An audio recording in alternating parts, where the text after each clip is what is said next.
And we're live. All right. I wasn't sure when to start talking there. Welcome back to Ports and Pixels. I am Tyler. And I am DJ. That's true. And tonight we have a little comment to say after every time. Yeah, it's my thing. Every single time you have a little comment. All right, go ahead. My bad. No, you're all good. You're all good. We're going to be talking State of Play tonight. That just happened yesterday, I believe. Maybe it was the day before that, but it was very recent. Last 48 hours for sure. And then after that, we're just kind of going to give you guys an update on some things we've been playing and our thoughts around a handful of games. So stick around for that. But first, we are going to talk about our pours for tonight. DJ, what are you drinking? Well, I just finished a double IPA from Southern Tier Brewing Company. It's just literally called 2 times IPA.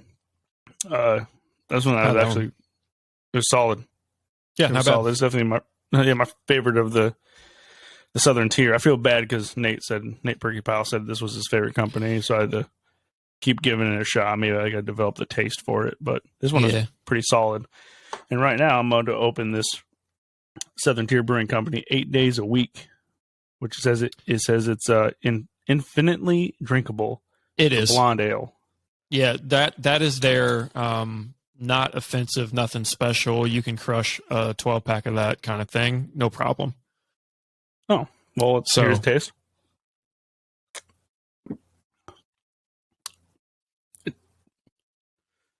I don't know how I feel about that. Your face is not positive, my friend. It's not very light. Yeah, it's like, I think it's their take on like an American lager. It has an interesting aftertaste that I can't describe, but it's not. I can see how you can crush like a 12-pack of those, like no problem. Yeah. So it reminds me. I think it's in that same vein as like Founders, like all day IPA kind of thing. Yeah, although that's an IPA, so it's got like a crispy freshness to it, and I don't remember that Southern Tier one having that. I think it's essentially like a Founders has like a lot of pedigree. Yeah, they've been around for a long time. They're so good. They are. This is on topic, but we're going to switch gears real fast. But something that I haven't even told you about, but I'm thinking about doing is we've got 32 breweries within 35 minutes of where I live. And so something I think I'm going to do soon is try and essentially go down the list of all of like these local breweries to me and go get something from them and then drink it and talk about it on the show for my pour. So I might take a break from whiskey for a little while and start jumping into some local brews from the Triangle, North Carolina, Raleigh-Durham area. Well, shit, if you're going to stop drinking whiskey and go to beer, I'm going to have to stop drinking beer and go to like White Claws or something. Dude. Yeah, you got to start. You got to jump in. Yeah, you should do an entire winter segment of just hard seltzer. Oh my god, I hate hard seltzer. One, it makes you feel like shit. It fucks your stomach up. But there's like so many different brands, and they all are essentially the same. And people will claim that one brand is better than the other. Yeah, but in reality, I haven't figured out who they like. I haven't figured out who they're for yet. Because I know dudes that love to drink beer who all of a sudden when those got popular were like, these are the best in the world. I'm like, well, do you just like enjoy getting drunk then? Because like it doesn't taste like beer. It's not supposed to, obviously, but like if it's just like, hey, this is supposed to essentially be like alcoholic LaCroix, then it's like just take a shot of vodka or something, drink LaCroix. Like I don't know. I just am not sure what the purpose is. I don't feel like we need that market filled. I mean, and clearly I'm wrong about it. It's like a probably huge market, $1 market now. Yeah, but I even saw one the other day that tried to take like a really manly spin, and it was called like ranch water. And I'm like, if you're a dude, ranch water has been around for a while. So like, ranch water, long? Not the company, but like the drink itself. I believe there's a drink. Like a old fashioned type, like an actual like cocktail that's called a ranch water. I could be wrong. No, this is a canned I know company making seltzer. And I'm like, if you're a dude and you're like, I'm gonna be the toughest guy around, let me go grab myself a ranch water. It's like, you could have just, Yeah. just be confident in your decision, man. Grab a White Claw like the rest of us. Yeah. So my cousin owns a brewery in Michigan, decently successful brewery in Michigan, and he had a hard seltzer on tap. Mm-hmm. And I was like giving him shit about it. I was like, why are you doing this? And he's like, one, it sells like all the time. Not a problem selling it. Yeah. Two, it is the cheapest alcoholic drink to brew, period. He's like, it's really easy and it's really cheap. Yeah, I wonder if the price, the profit margins on it are just through the roof for some of these companies. They're making it by the vat, The way he talked to me about it, it's so much cheaper than brewing beer, and it probably outsells his beer, so he probably makes more money off that than the actual beer itself. Well, in that case, I get it then. That makes sense. Yeah. Anyway, so that's the thing that might be coming your way soon is some local North Carolina breweries. We've got, like I said, so many of them, and a lot of them are really good. So, what are you drinking tonight? Yeah, no, I'm just drinking Jack Daniel's Bonded. So this is new in their lineup. They put this out with another whiskey called Triple Mash. I believe it was last year, but these were brand new releases from them, and this is not age stated, but for it to be bonded, it has to be at least 4 years old, and matured in a government. There's a bunch of rules they have to hit, but the rickhouse has to be like up to par to this government spec for it to be considered literally like legally bonded whiskey.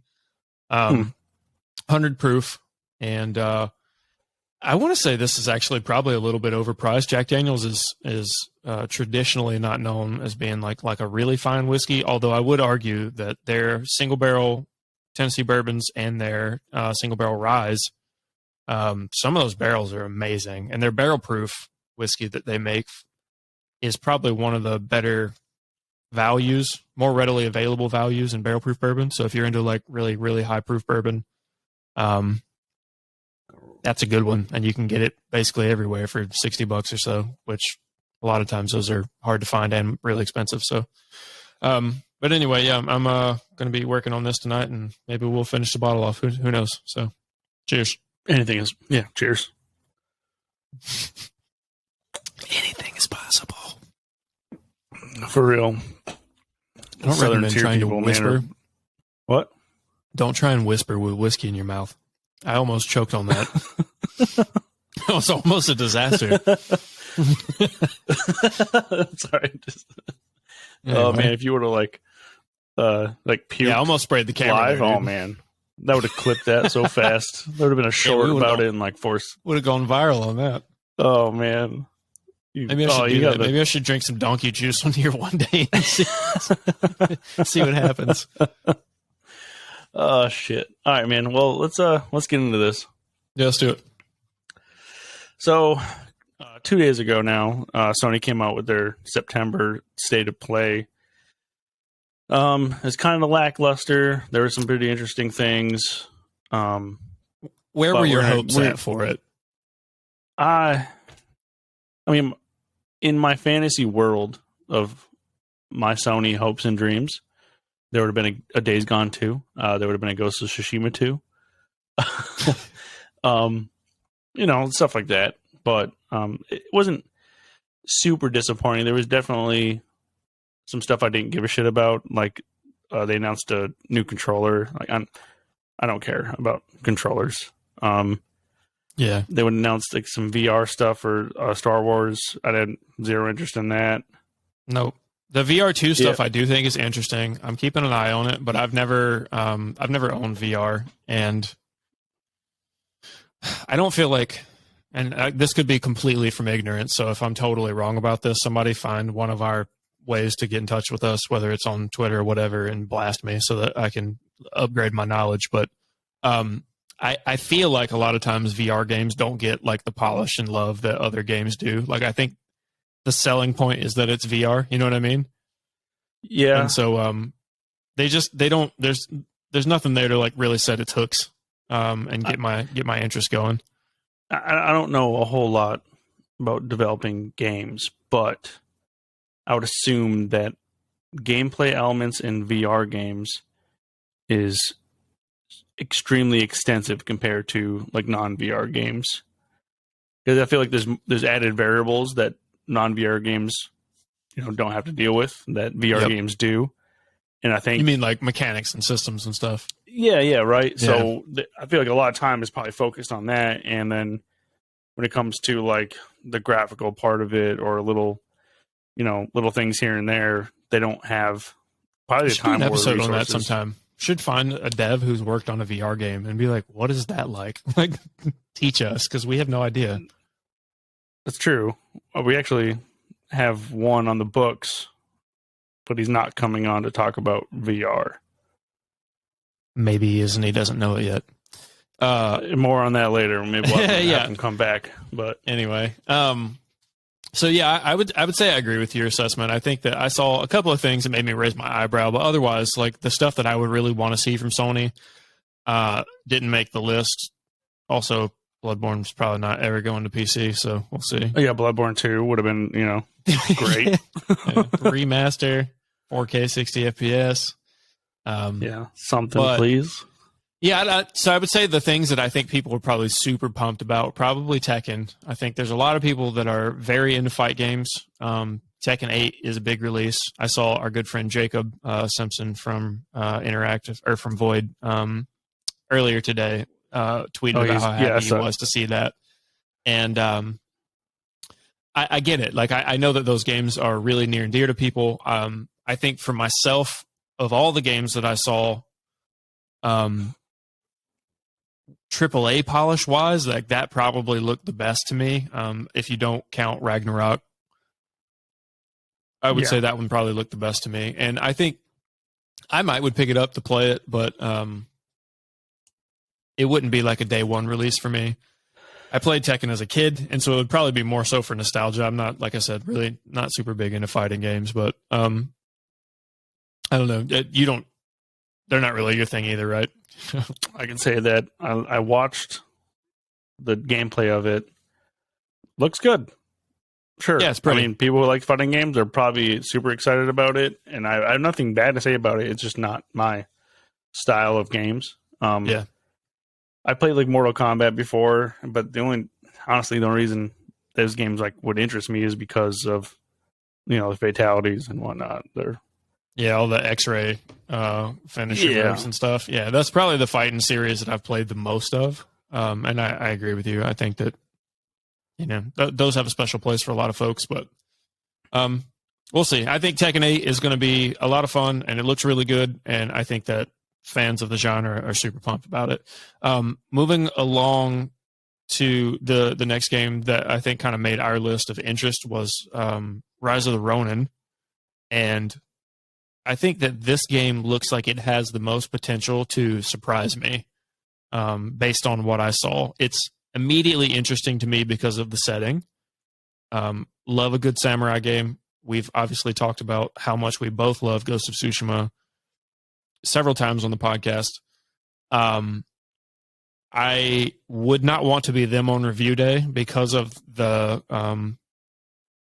there's some clear similarities, obviously. And I do think that whether or not these games were even trying to be the same, I think they're going to get compared. But based on what we saw, I think there's enough there to set it apart as well, with the time period being, a little bit closer to modern times. Like there's guns and steamships and stuff like that, for example. That should play into combat. It looked like it did in the trailer that we saw. So, I watched their main character stab some guy in the chest and then shoot him in the chest. Oh, with the bayonet or with the musket? Yeah, that was sick. Like stabbed the guy in the chest and then whipped it out and completely cleared out his ear canal. So yeah. That was a cool clip. Yeah, it tickled me in a really good way. Yeah, that was a fun one. There was another samurai game there that they showed off that I think is probably a big deal to some folks. It's the first time that it's being released outside of Japan, is my understanding. It's a Yakuza title, but not for me. Not really something I'm interested in. Looked a little arcadey for my taste. Yakuza games are here, and there is a following about them. I don't think this particular title's ever been released outside Japan. Is what I was saying. No, but the Yakuza games have been, and they're notorious for. I mean, they're good games from whatever. I've never played them; they never interested me. But I've heard great things about the story and the gameplay. But they're very arcadey. Yeah. But I mean, this game, the fact that they showed 2 samurai games at State of Play, and then you have Where Winds Meet, which is not a samurai game because it's set in China, but you know, it's kind of bold. I wonder if they knew about that, because if you look at the Yakuza trailer and you look at the Rise of the Ronin trailer, just from looking at the trailers, you know what game is probably gonna be better. You know what I'm saying? I agree with that.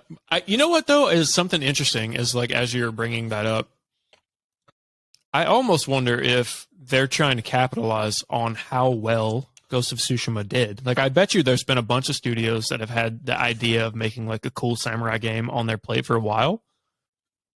But prior to Ghost of Tsushima, I don't know how successful a lot of those titles have been. Like the Nioh games are kind of like the Souls series in a way. I actually think they're way harder if you've ever played them. I think when people say, "Oh, Dark Souls is so hard," if you want to play a hard game, pick up one of the Nioh titles.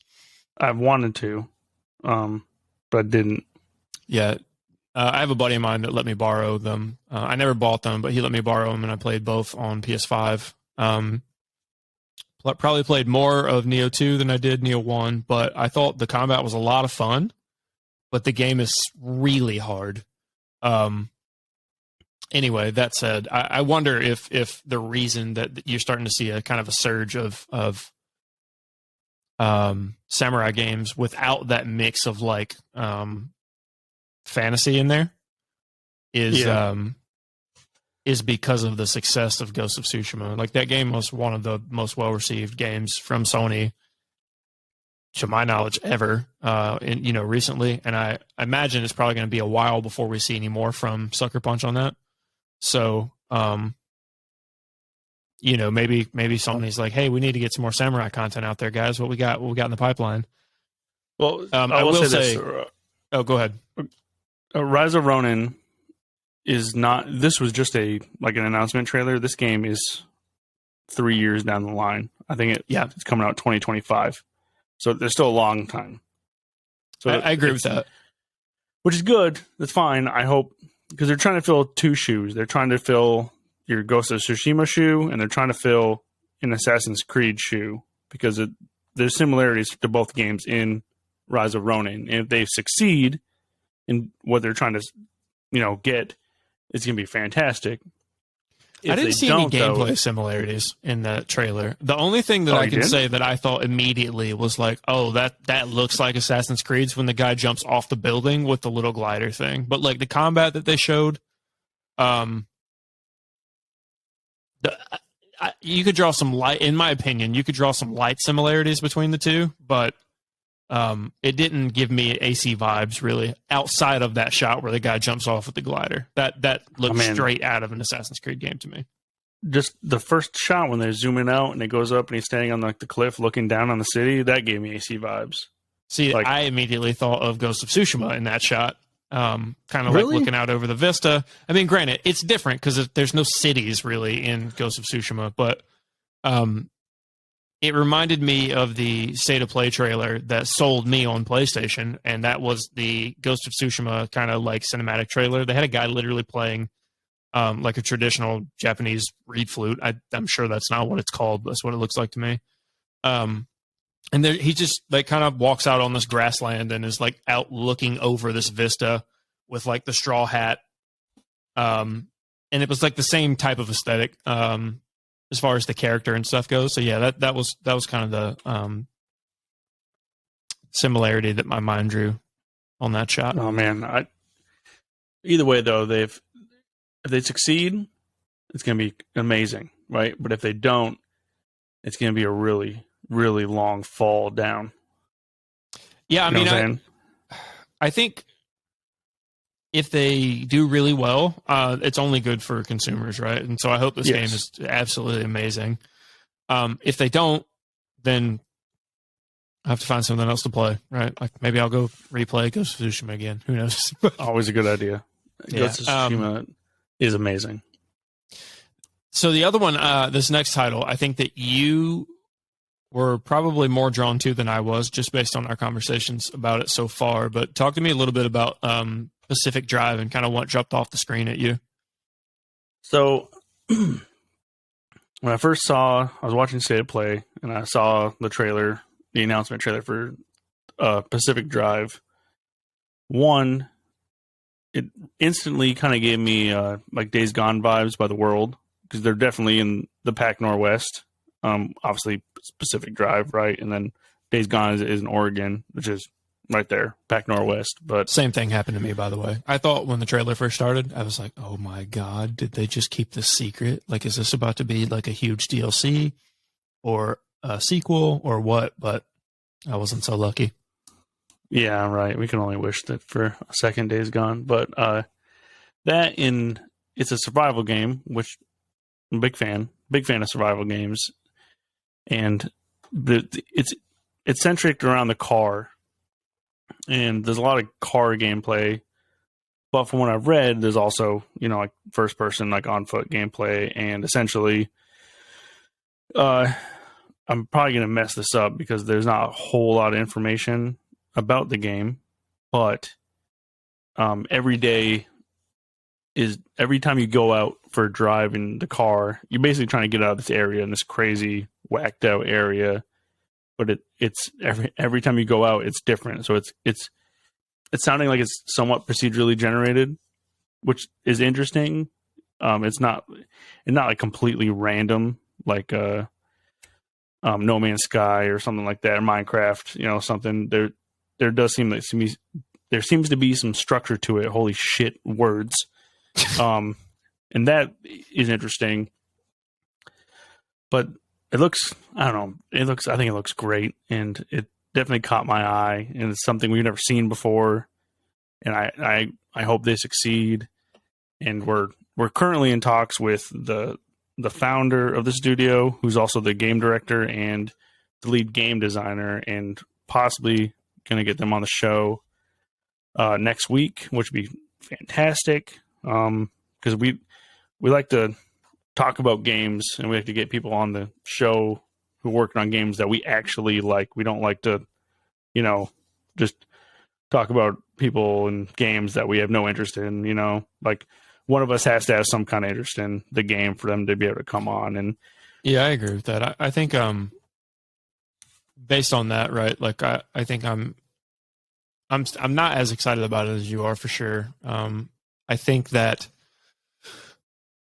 it would be really great to have some more information about the game and to kind of talk through, from a developer standpoint, like, what are they trying to do with the game? Because based on what I saw already, I do think it looks really unique. I'll give them that. I think that that's certainly, like, no questions asked. I've never seen a game where you're supposed to drive, across a vast area as like hey, this is the game, this is what you're doing, and you need to survive through kind of roguelite. This is going to be different every time, and the procedurally generated world and that sort of thing. But I know you mentioned earlier you think that a fair bit of the game is probably going to be outside the car as well, and that wasn't really shown in the trailer. The bit that was shown outside the car, it looked like kind of like a cinematic trailer to me. Yeah, so from what I've read, it's going to be like, you go out with your car is like essentially your hub, and like you have to keep your car going, right? Because that's how you move, you transport. But you have to be able to go out into the world to like scavenge and find resources. So if you had to guess, like, you think you're going to be out there looking for belts and spark plugs and hey, we got to find gas, that sort of stuff. Like, yeah, I would assume shit like that. But also, like, I don't know this for sure, but like stuff for your characters to survive. Words are not coming good right now, but yeah, I hope I hope it succeeds with what I've read about it. The trailer didn't show all the information about the game, and I hope that when we have them on the show, we can get into some of the nitty gritty. I know it's still early. This is the first time they announced it. They've been working on this game for 3 years before they announced it, which I think is good. That's a good sign for me, right? They've already made like a project for 3 years before they actually. Yeah, hey, by the way, we're making this already. They got skin in the game, kind of thing. Yeah, and I think it would be good to get more information out on it. Like I said, I am a bit reserved about it. Like currently, for me, it looks like something that looks interesting, but I probably wouldn't play it just based on the trailer. But that said, I would love to know about like, what game systems and what mechanics are going to be there that maybe we didn't see in the trailer. Because if you're going to spend more time outside the car and there's going to be a survival game kind of built around the driving, that does sound a bit more interesting to me, and I'm sure that I'm not the only person in the world that feels that way. So maybe it'd be a good conversation to have. Yeah, I had a thought and I just fucking lost it. That's okay. I'm multitasking here. we can come back to it later. The other obviously like colossal elephant in the room was God of War Ragnarok, and outside of having a stupid fucking limited edition controller that has wolves on it for whatever reason, they showed a new trailer. It's a trailer. The game looks amazing. It's going to look amazing. Everyone knows that. We just want to get our hands on it already, so I'm really not going to spend a lot of time talking about it. I can't wait to play the game. I'll probably go through another playthrough of God of War sometime soon. Maybe actually I'll play it on PC because I've only ever played it on PS4. I haven't played it on PS5 since the upgrade. And it probably plays really well on PC, so maybe I'll give that another run through. But I'm super pumped about it, and I don't think there's really anything more that can be said about a game of that caliber. Like, this is a behemoth from Sony that is launching early November, I believe. I don't remember the exact date, but yeah, I will. I did not watch the trailer, and I won't, because I'm trying to go in vanilla as possible, because I don't want any hints like, oh, I saw that in the trailer while I'm playing it. I want to be completely like fresh eyes going into it when I first play it, because I've never played a God of War game. Oh, dude, you got to play the other one before this one, though, because this Ragnarok's a direct sequel. Yeah, it's on my to-do list. There's a whole list of games that I need to play, but that is on my to-do list to do before the game comes out, and I'll probably do that like probably the week, maybe 2 weeks before the launch of Ragnarok, just so it's still fresh when I actually play it. And since I have not seen a single trailer for God of War Ragnarok, I'm trying to set myself up for the best gaming experience that I can even possibly think of. Yeah. If it's disappointing, it won't be. What? I guarantee it. It's not going to disappoint you. As someone who has seen the trailers and has played the other game, I think the thing I'm most excited about is literally just like visiting new locations and exploring the world they built, because it looks different enough from the first game that it will be like a brand new adventure. The combat system in the first one was shockingly really deep. Like, when you first start playing the combat system, you're like, oh, this is like fine, whatever. But I mean, you have like an axe that you can throw, and then it comes back to your hand like fucking, Thor's hammer, like a Mjolnir kind of thing. Yeah. And that never gets old. That's always fun throughout the entire game. That's going to continue. Plus, there looks like a bunch of new cool stuff that you can do with combat. And I think I saw something about a greatsword, which we've never had in a God of War game, to my knowledge. So I'll be excited to get my hands on that and cut things in half. But yeah, I think if you don't watch any of the footage and you just know, like, the quality's going to be there, you could literally watch nothing about this game and pre-order it today and be in good hands, I think. And I'm not normally a fan of pre-ordering games, but I mean, if a company's earned their track record, then why not? Yeah, there are very few companies nowadays that... Only a handful of those. Yeah, like we've talked about a couple of them on the show, and we could probably do an entire episode about just that one subject, about like when a company really says, hey, we have this game, pre-order it. And you're like, like, done. Like, yeah, there ain't many. Exactly. I honestly, this is going to sound crazy, I don't know if I would pre-order the next Elder Scrolls game based on what I've seen out of Bethesda in the last 5 years. Really? Like, Yep. what, And I'm a fucking huge Elder Scrolls fan, but I just like what have you seen a lot of Bethesda in the last 5 years?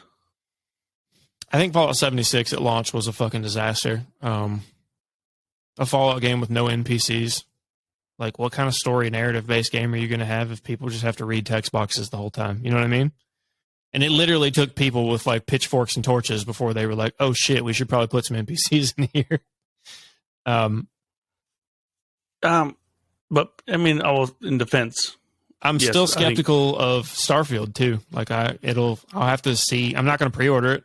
I might buy it day one, but I'm going to wait till I see some damn reviews. Oh, man, can you imagine if the day Bethesda falls? Oh, God, what a horrible day that will be. I mean, yeah, it makes me sad, man, but it has happened to a lot of companies that, you know, you love, and it, I think, continues to because people realize, oh, if we do this, we can make money, even though that might not make the best game in the world. So I hope that the next Elder Scrolls game is as good as we've all imagined since 2011. Yeah, let's hope that Bethesda has made enough money from selling Skyrim to each 15 player times. 8 times. To me, all by the way. Yeah, They've I sold bought it to me all of those times, yeah. Yeah, I bought Skyrim like 4 or 5 times now. I don't mean I'll probably buy it again before Elder Scrolls 6 comes out, so like whatever. Yeah. They make PS5 version, I'm like, okay, here's my money. Yeah, they already have one of those. So here's my money. Pony up, yeah. That's when I bought it last. But yeah, no, I know what you mean, and I don't know. I mean, we'll see. But anyway, I tell you what, let's jump into games that we're playing like now. So we'll just give you guys an update on some of the stuff that we're playing currently, and kind of our thoughts around some of those games. Some of them you've probably played because they're really popular, and a couple of them you may not have, and we can tell you a little bit about them. So I'll kick it off, DJ. I know that you and I both played Traders in Salem recently at the behest of our friend Bishop from a couple of episodes ago. What are your thoughts around the game? And then I'll maybe give you some of mine. I like it. I think we played Among Us, and Among Us is fun with friends. I don't understand how people can go into Among Us or Traders of Salem because they're essentially like the same, but like by themselves and just joining like a random lobby. Like that sounds so lonely to to do that. I'm sure it is. Right? Probably get ganged on a lot. Yeah, but I think Traders of Salem takes the cake out of that style of game because of like the special abilities, and you know there's a whole lot of like different variables that Among Us doesn't have, that it makes it harder to find out who the actual bad guy is. Much deeper experience, I think. Yeah. Yeah. It's a far more complicated experience, but because of that, like once you get the hang of it, I think it's a better game. I think it's an evolution of Among Us. It's a good time too. I remember I forgot the name of the person, but I cloned them, and we were standing right next to each other, and like I just killed somebody. You cloned Lolo like 6 times, yeah. Yeah, and I just like killed somebody like right in front of her, as her, and I think in front of somebody else too. And then was like they're like, oh, one of the Lolos killed somebody. So I'm like, obviously, well, she's obviously the bad guy then. Like, clearly the bad guy. Yeah, hang her, do it. Yeah. No, I also think like the whole trial thing is pretty cool. Like how you can convict someone of being the traitor, and then like they have a chance to like state their piece and defend themselves. Yeah, like any last words, from the gallows. Yeah, before they get hung. I don't think I've ever seen somebody actually get off the noose because of that. Most of the time, you put someone on the noose. I saw one person make that happen, and I think it was in a game where I don't actually know if you were there or not, but Bishop and I and a couple other folks that we've played with played in a like public server, and some guy who was a vampire character, like his skin, he was a vampire character. He was on trial, and they ended up letting him go, and it was just like weird because the whole concept of like a witch trial in Salem, and the guy literally being a visually like you can A see vampire? he's a vampire, and they're like, nah, he's probably fine. I was like, yeah, okay, that checks. But yeah, I agree with you. That game's been a lot of fun. It was kind of a surprise to me. I'd never heard of it, and it's not the first game. I think they had another one previous to that that was a similar concept.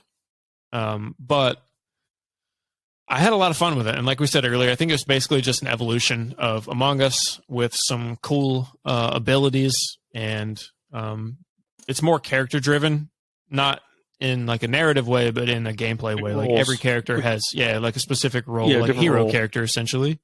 Both on the good side and the bad side. So, like the townsfolk and the what do they call them? That do you remember? Townies? No, the townies are the townsfolk, and then the bad guys. I forget what they're called, but The traders. is it traders? Maybe it's probably traders. It's gotta be. It's good little traders in Salem. I think you're right. But yeah, both sides, like everybody kind of has their own superpowers, and if you use them correctly, like your team has a good chance at winning. So. Fun game, and it's super cheap. So also it like fully released today, September the 14th was when we were recording this, and it released full out of beta this afternoon. So go check it out. It's not super expensive, and it's a good time with friends. Yeah, it's like $2, right? It was $3 previously. I don't know, however, if they changed the price based on full release. Maybe they did. Couldn't say. But if it's sub $10, it's free. It's a good time. It's free. It's free right now. Go download it. It's a fun time with friends. It's free on Steam. All you got to do is find friends, just like fucking D&D. It's the hardest part. Yeah, right. I think that's a perfect game to get wrecked, like moderately drunk to, and then stream it. I think next time we play, we're just gonna stream it on both sides. just for the fuck of it, right? We'll just stream it. I'll have to buy a really, really shitty smashable beer for that. That'll be fun. Like Rolling Rock or something. Or Southern Tier's 8 days a week blonde ale. Yeah. This video is not sponsored. If it is not sponsored, the way you did not by that shot looked like you were doing an ad spot. Yeah. It was so funny. Like, hey. You got to make sure as you drink it, you're smiling, like almost like someone just caught you in a busted out laugh, Yep, there we go. Not sponsored by 8 days a week. It doesn't taste like absolute shit. It'll get you laid. What does Dave Chappelle think? It'll get you drunk. You'll be fucking fat bitches in no time. Bitch. They probably have copyright on that, bro. Oh, probably. Not that phrase, whatever. They ain't gonna come back. It's from Chappelle Show. Go check it out. Their content, not ours. How's that? Anyway. Yeah. Vermintide 2, Warhammer game. First time we've ever played it. Having a fucking blast. And I know that game is a little older, but man, does that scratch an itch. Oh, yeah, it does. It's so good. That whole like Left 4 Dead itch of just like mowing down zombies, but with like a great sword and like an axe. Yeah, it's like a high fantasy version. Well, dark fantasy version of Left 4 Dead. And I feel like the environments are really good. So the level design is good because it is linear, right? That's the whole concept of the game. But there are like different paths, and it kind of encourages you to exploration. It encourages you to do so because there's different like tomes and stuff you can get to increase your chest level, right? For lack of a better word, increases loot quality. Loot quality. That's the word that I could not think of. But man, is it?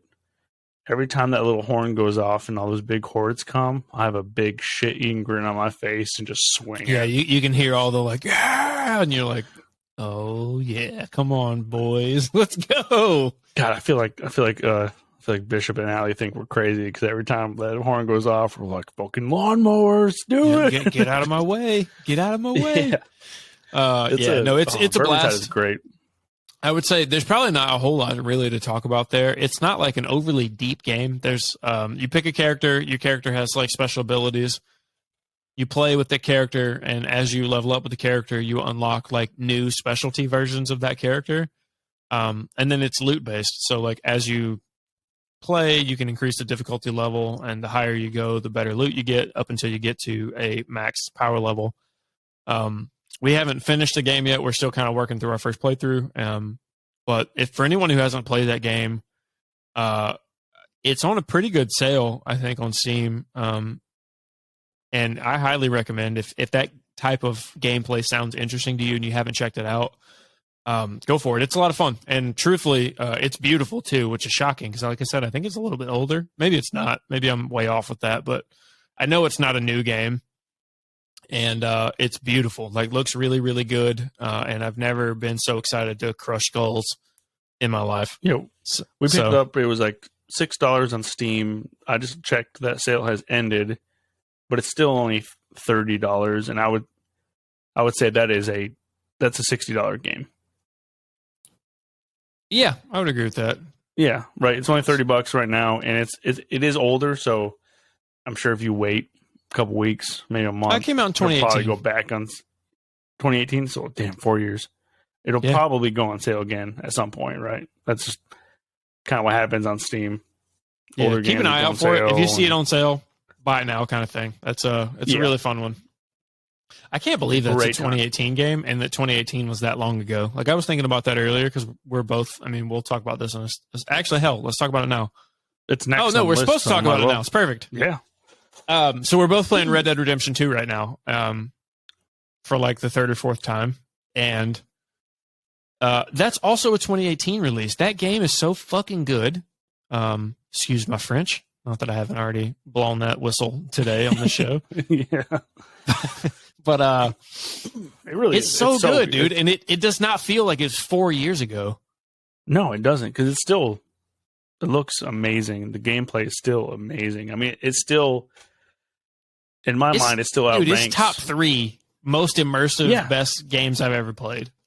It's so good. There's all these little things, and the immersion is like just so good. The story is amazing. The graphics are really good. The world is extremely well built. I mean, it's damn near perfect. And I can't think of a problem with it, if I'm being honest. Like, can you think of something where you're like, oh man, like I wish this was different? Because I can't. If I really, I'd have to really nitpick it. Yeah. Yeah. But a lot of people complained that it was like slow. And we talked about this the other night on our buddy's podcast, but the slowness almost adds to the immersion of it. Well, it adds to the, right? Yeah, it's exactly, bro. It adds to the realism. Like, this guy is I imagine, 40-ish year old cowboy who's lived pretty hard. Like, definition of a cowboy, not like the cowboy you hear in country songs. Like, cowboy back in those times was like essentially a gangster, like organized crime. He was a cowboy, not this fucking douchebag driving like a John Deere or some shit like maybe that. Cowboy is actually a bad term, because I think cowboy, I think of cattle, and I don't think they were doing much cattle work other than stealing it, right? I think they were outlaws. It's probably the only... Well, no, like the cowboys were outlaws. Cowboys had nothing to do with cattle. Like, the actual like definition of it. Like, cowboys were the mafia, essentially. Interesting. I have to look into that, because I would have sworn that cowboys were like literal, like, hey, we're going to go drive cattle for a living kind of thing. What the hell they call those people? I don't know. Cattle fucks? I don't fucking know. Yeah. Fucking Sally's. Who knows, dude? Yeah. But yeah, no, I think if I was to try and figure out like what would I change about that game, here's something that's stupid, but I was thinking about the other day, because I'm a Cattleman Revolver fan. I know you said you're a Schofield guy for most of the game. Yeah, until you get like, I'm using Flaco's revolver right now. I don't remember which one that is. He's the dude you one of the gunslingers you fight. He's up in the mountains on the lake. Oh, like on the frozen pond? Yeah. So that's a special edition Cattleman. I know what you're talking about. That gun is the gun that I use. The starter pistols, essentially. I upgrade them as far as you can, and then I customize them how I want them and use them the whole game. But I do wish that they hit a little bit harder. So outside of using express cartridges, and I do like that there's like different ammo choices in the game. But I wish that you could do like a caliber swap, big bore kind of thing. Like it'd be fun to be able to take your favorite pistol and then like do a caliber thing. Like, okay, like let me do like a 38 or a 357 or a 45 long Colt or a 44 mag, but then like have pros and cons for each. That would have been cool. The way they did it, totally fine. No complaint there. Yeah. But like that's something that like as someone who's into firearms, I could nitpick if I wanted to. Yeah. I'm sure there are people in the world who have a list of things they would like to change in that game, but any of the major gameplay elements, if you change them, the picture wouldn't be complete, right? It wouldn't be what it is today. Yeah, like I agree. Yeah, right. It's just one of those. That game is, man, it might be my number one. Like I wish it. there was a bigger benefit to camping and sleeping and stuff because you don't really have to do it. You can, and I know that like what kind of benefit in real life do you get from camping, or modern day camping? You're just, it's like a vacation type deal. But no, but I'm saying like people literally can play that game and basically like unless you just want to pass time, you don't have like a real reason to go to bed. Like your cores will drain, but you can always eat food and take shots of whatever, right? And they'll go right back up. So like you could go on like an 11-day bender essentially and not ever sleep in the game. And because I love the immersion and the realism, I'm someone who like will go to the mountains and go hunting all day. And the second that it starts to get dark, I'll be like, oh shit, like let me go set camp, right?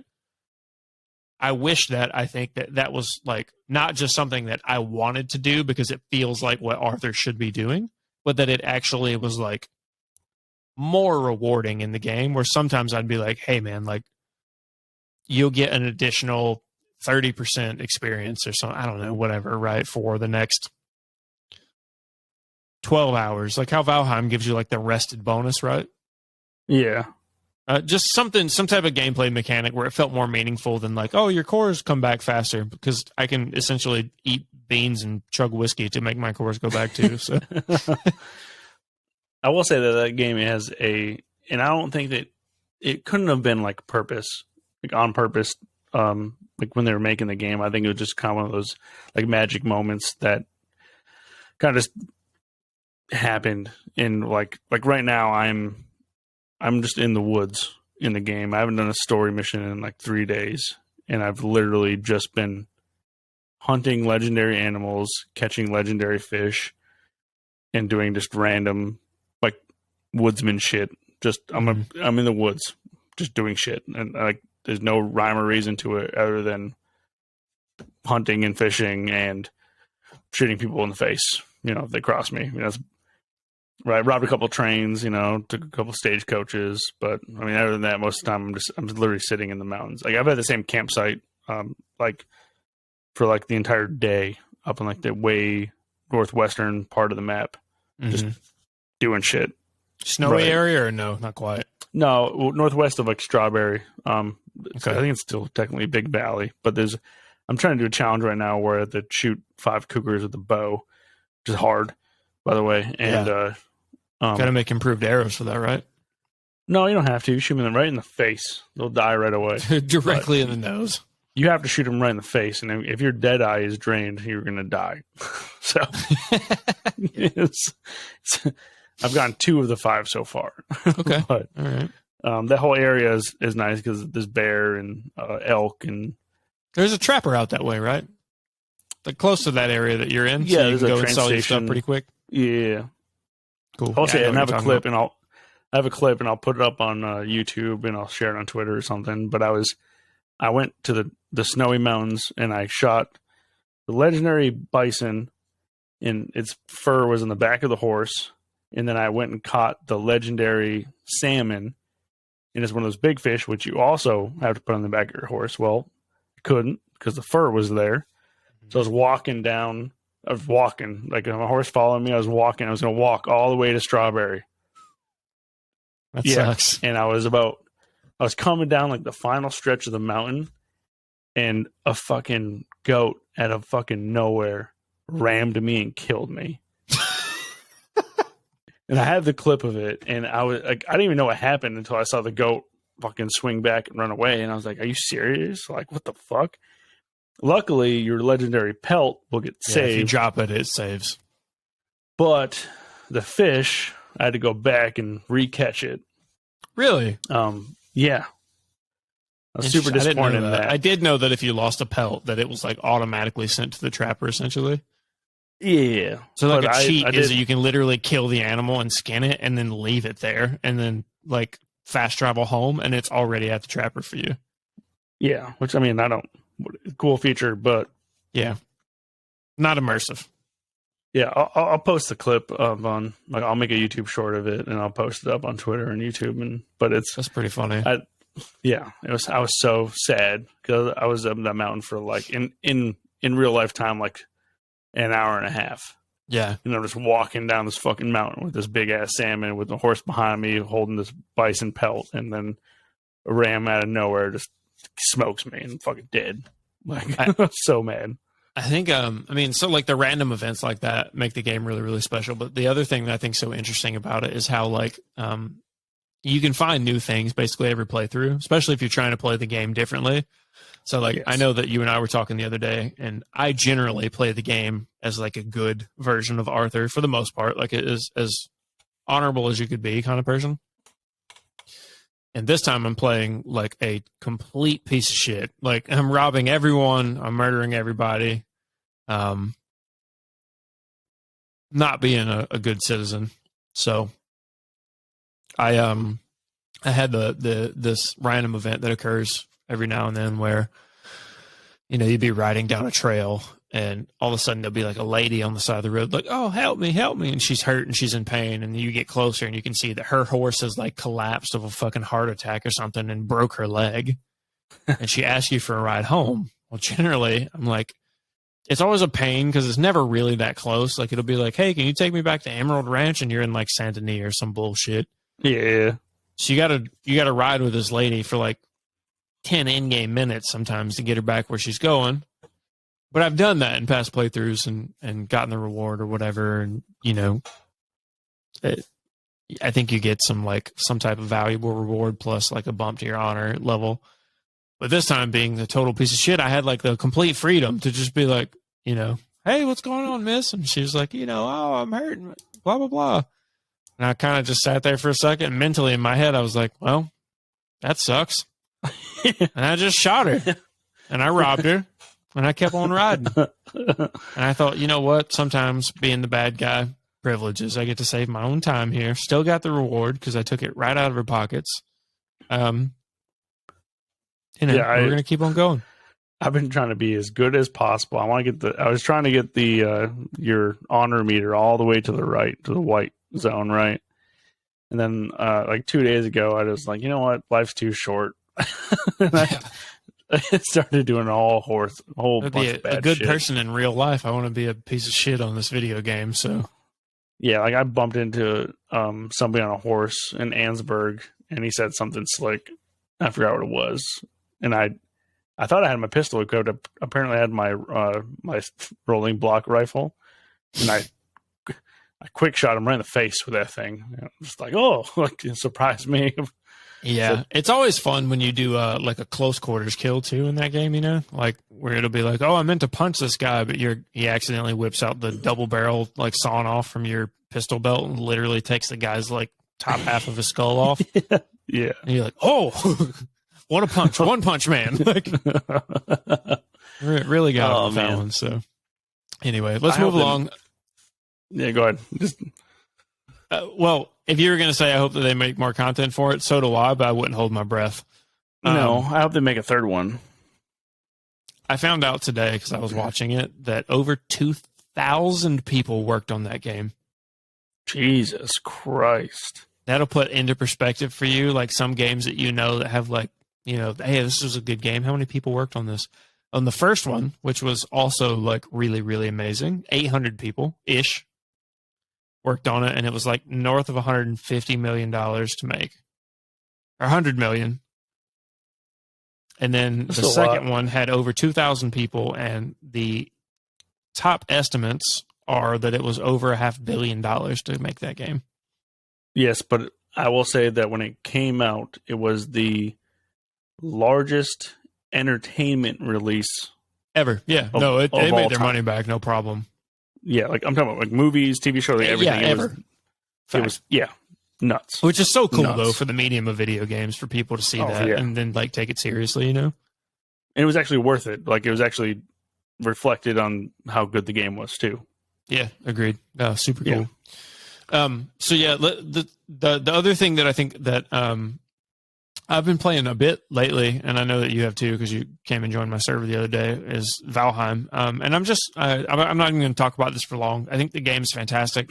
If you haven't played it yet and you're into survival games with like a cool building aspect, it's Viking themed, and the world progression is like second to none. Like the first playthrough that you have, progressing through the game, getting new materials and new recipes and being able to build stuff and build bases is like the most fun you'll ever have. So go check the game out. It's incredible.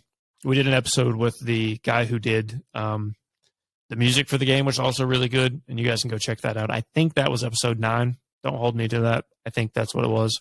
His name's Patrick Jarlston. So yeah, go check that out. But just trying to get prepped for the Mistlands DLC whenever they drop that. It's supposed to be a new biome, new weapons, new armors. I saw in the most recent community update they're going to have like some new hairstyles, which cool. Like not a big deal, but cool. It made me actually think that I'm surprised that there's no way in game right now to change that stuff like in game. Because right now, if you wanted to change your hair or beard, like you have to start a new character. And it seems like a thing where like maybe you could get like certain materials together, but then like create like a shaving station or something like that, so you could like change that stuff on the fly. Yeah, I mean, I will say that though, you're gonna be wearing a helmet 98% of the time in the game, so it doesn't really matter. I'm one of those role player dudes though, that like when I go out in the forest in like an area that I know I'm not gonna die in, I'll just roll around literally shirtless and not wearing any type of helmet, no armor, just a pair of pants, hunting knife and a bow kind of thing. Like that's how I explore Black Forest most of the time. Oh, the Valheim. We've talked about it probably 1,000 times already, but it is so good, and it came out of nowhere, and it's just there are many avenues of like entertainment in that game. You have like. You really are.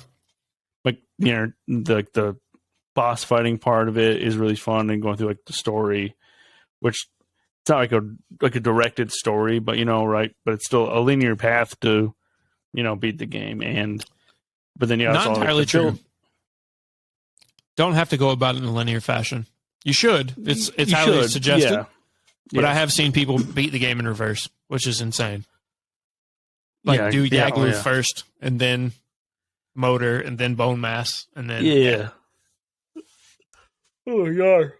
But it is a lot of fun though, and I think the best server, well, one of the best servers I ever played was when we first played it, and it was interesting because playing with a big group of friends, like everybody kind of like drops into a role. Like you got that one guy who's the builder, and then one guy who is really into farming, and then you'll have one guy who's like, hey, let's go mine what we need to mine, and we'll go out and do these expedition kind of things. And it's a lot of fun. I mean, it really just is like the most fun you'll ever have with friends in a game that can be as casual as you want, but also offers like enough challenge that like it is a lot of fun to try and get geared up to go into a new biome and kind of go on those explorations and things like that. So highly recommend. Yeah, the building in it is also. I think the building is my favorite part. I get zoned out, and like when we were on that one server, like I'd just tell you, but yeah, dude, load it up, and then I'd be on there for like 3 hours, and I'd build some crazy ass structure, and I fucking love building in that game. I've gotten better at it, but I think you're definitely still probably the better of the two of us at building for sure. This little treehouse I'm building in Valheim, we'll stream it sometime, but eventually I think it's gonna be my masterpiece. But I fixed the mod, by the way. You won't take water damage. Oh, that's good. Yeah, that's good. I forgot to enable that entire section. That's exactly what it was. So that's what it was. Yeah. So that being said, Valheim, great game by itself. Vanilla, fantastic. But Valheim Plus as a mod is amazing. Yeah, it will elevate the So, game experience. yes, And check highly out. recommend. There's a lot of mods on Nexus Mods for Valheim, so go check it out, see what you think. But the game itself, by itself, no mods, totally worth the playthrough. If mods are not your 100%. thing, or you feel like they're over your head, it's still fucking amazing. Go check it out. Facts, big facts. The next two that we've got, one of them is me and one of them is you. So I'll just quickly say the only other thing right now that I'm playing is I'm doing an Elden Ring playthrough on PC. I platinumed the game on PS5 already, and it's really good. And I had a buddy of mine who was like, hey, we should get together and play something. Let's play Elden Ring. So I put together a build.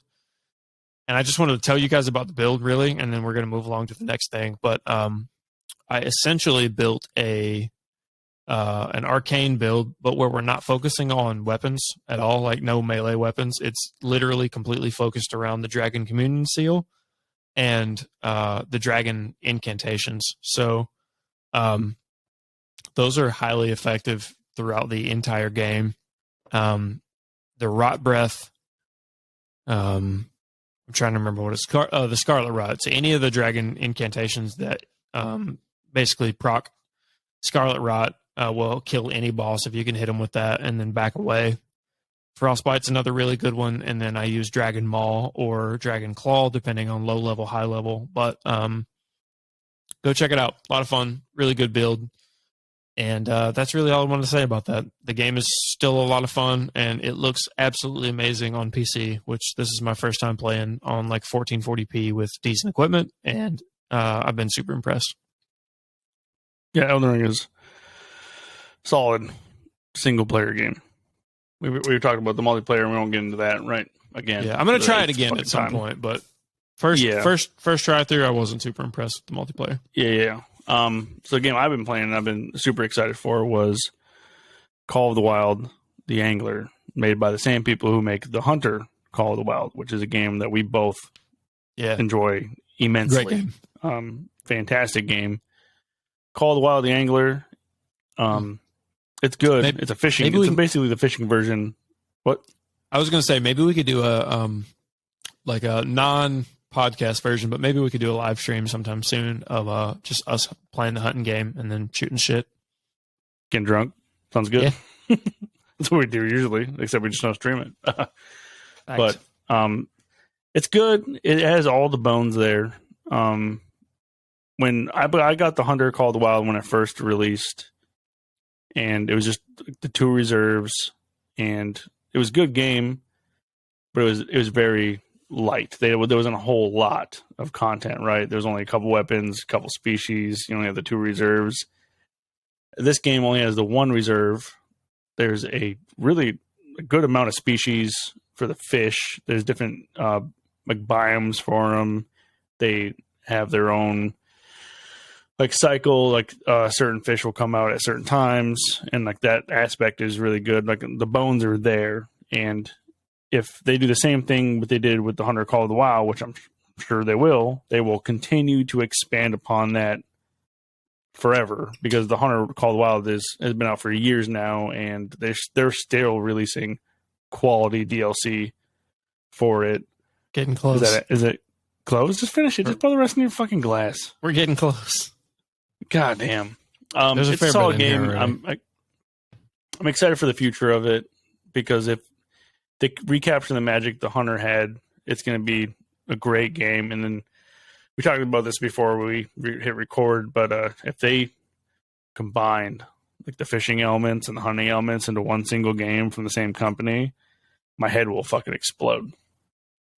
So since we talked about that, I'm remembering now. War Thunder did that, where they started out with only a plain game, and then they made a tank version, and then they were like, "Let's just smash these together and see what happens." So you can have ground combat going on at the same time that you have the air combat going on in War Thunder now. Huh? Yeah, I never played either of them. So War Thunder's super fun, and I used to play the like the airplane version with Bishop all the time. Me and him and my buddy Josh played the ever living shit out of War Thunder back when I first got into PC gaming. So this was like 2012, 2013, 14, somewhere in there. But really fun game, free to play. Check it out if you want to. But that made me think of it when we were talking about the possibility of kind of smashing the two together. Yeah, it'd be cool. I hope that's like the end goal for them. Because there's a gem in the Hunter Call of the Wild. It's such. Oh man, if you're a dad, it's fucking great. It's a fantastic game. If you're like pull on your a single all-white New dude, Balances, and fire up your PC. yeah. If you're a single dude with no kids, I mean, you might find some enjoyment in it. But it's a nice slow game, and it is one of the best games to like drink a beer to. It's just oh man. When it hits a deep sale, I'll come check it out probably with you. Fishing is not my thing in real life, but I would enjoy it. We'll see. It's good. It's still a beautiful world. And great. Yeah, it looks like fantastic. Yeah, I'm excited about it. I'm gonna play a little bit more. Red Dead Redemption 2 got me pretty hooked again. So I haven't touched Call of the Wild the Angler in a while, but I think I'm playing RDR 2 when we get off when we shut down the stream here. But yeah, we're probably gonna do the same thing. Yeah, but no, I think just kind of to wrap up, we're gonna be putting out some more shows coming up here in the future with some more games developers and trying to come up with some really cool interviews for you guys based on the stuff that we thought looked interesting. The other thing, we just recorded an episode with a friend of ours who has a podcast that's not really related to gaming, actually, but can be pretty interesting at times.